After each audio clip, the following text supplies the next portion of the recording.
Welcome, this is ZTE Blade A53 Pro and I'll show you the face unlock test on this device.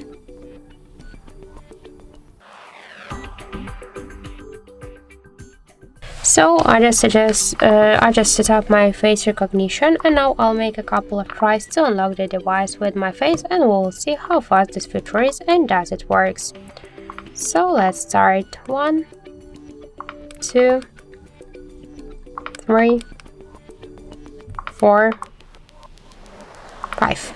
So as we can see, the face unlock works here fast and correct, and we just unlocked the device successfully without any problems. I just want to suggest you to try this unlock method, but don't forget that the face unlock is less secure than the passcode or pin code unlock methods. Thank you for watching, and if you like this video, leave thumbs up and subscribe.